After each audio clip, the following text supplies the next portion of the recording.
दसैया चोली एगो हमारा के सिवा दसैया चोली एगो हमारा के चियरल बा काज सैया टूटल बा बटनिया चलाला परहिया लोगवा नी रखे बदनिया चुमा चाटी कैला राते फरलाला मारा के चुमा चाटी कैला राते फरलाला मारा के सिवा दसैया चोली एगो हमारा के सिवा दसैया चोली एगो हमारा के सिवा दसैया चोली एगो हमारा के सिवा दसैया चोली एगो हमारा के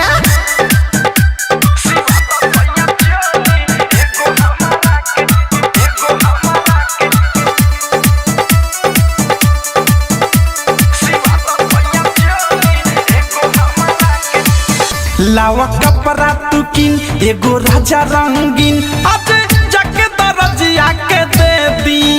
नाही बोला तारा हूँ मजा मारा तारा तू ना देव तो बोला हो के दी नासा में नासा तारा रोजे कमरा के नासा में नासा तारा रोजे कमरा के सिवा दसैया चोली एगो हमारा के सिवा दसैया चोली एगो हमारा के सिवा दसैया चोली एगो हमारा के सिवा दसैया चोली एगो हमारा के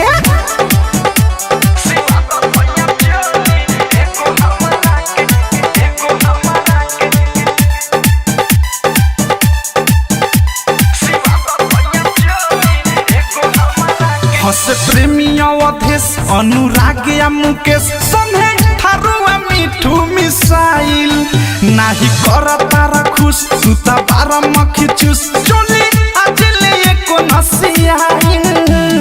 बाहर तुला बारा हो एक ना मारा के बाहर तुला बारा हो एक ना मारा के सिवा दसैया चोली एगो हमारा के सिवा दसैया चोली एगो हमारा के सिवा दसैया चोली एगो हमारा के सिवा दसैया चोली एगो हमारा के चियरल बा काज सैया टूटल बा बटनिया चलाला परहिया लोगवा नी रखे बदनिया चुमा चाटी कैला राते फरलाला मारा के चुमा चाटी कैला राते फरलाला मारा के सिवा दसैया चोली एगो हमारा के सिवा दसैया चोली एगो हमारा के सिवा दसैया चोली एगो हमारा के सिवा दसैया चोली एगो हमारा के